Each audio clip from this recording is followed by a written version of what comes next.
За сайн байцгаана уу. Мөнхийн зүйл хичээлбэрээс ярьж байна. Өнөөдөр 2025 оны 12 дугаар сарын 13-ны өдрөө. За энэний өмнөхөн бичлэгэн дээр бол 5 хоногийн бичлэгэн дээр бол уралцаад эхэлж байна. Тэгээ явцын бичлэгийг та бүхэнд үзүүлсэн байгаа. Одоо өнөөдөр бол ингээ хураа. За уралцаа хараад. За ямар тэмдэглэл уралцаа ихэд ямар хууч вэ гэдгийг харчий. За одоо ингээд өргөөд нэг ийм бие дах ийм хэмжээтэй ингээ болсон байна. За бараг л юм гэдэг ханжээ. За одоо энэ эдрийг бол ер нь бол идэж болно штэ. Айгуу гоё. Чихэрлэг амттай юм байдаг. За одоо энэ бас юу зэхий. За ингээд идэж болно. За одоо ингээ урагцаа хураа яа гэдэг. Ингээд одоо дээрээс нь ингээ давхраж тавиад.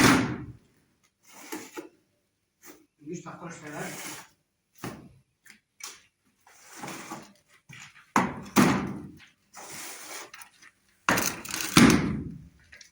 За одоо ингэж давхраж эндээс ингээ тэрэгнийхээ хэмжээ даацсан гэж бол хиллээл 8 кг-аар нь хиллээл. Тэгээд одоо вакуумдаж савлаад ингээд үлдвэн. Одоо та бүхэнд анхааруулах юм бол энийг яаж хэрэглэх вэ гэдэг нь ер нь бол хөлдөө хадгалж тэгээ хөлдөг нь одоо мах ирч жоон жижиглээд тэгээ жижигснийхаа дараа хэсгээд малдаа өгөх байгаа шүү. За тэгээд одоо ингээд маргааш хөлдөө нь өнөөдөр ингээд савлаад маргааш ингээд шууд савлгаан дээр очиод тэгээ хөлдөөчихнө. Тэгээд маргааш нөгөө хөлдснийхаа дараа дээр Улаанбаатар руу одоо шууд борлуулалтанд байна гарнаа. За манай борлуулалтын менежер Улаанбаатар хотод одоо байж байна. Хөгөөмөр захаас бүх юу руу одоо явуулна. Өргөх төлөөс наран тулын өргөх төлөөс одоо бүх аймаг сумд руу ингэж унаанд дайж ингэ явуулах байгаа шүү. За тэгээд харилцагцыг та бүхэнд хэлье.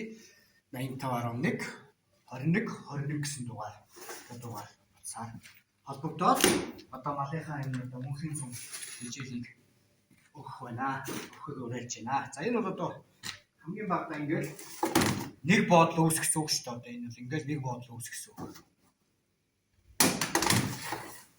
За, гарал тавьсан баярлалаа.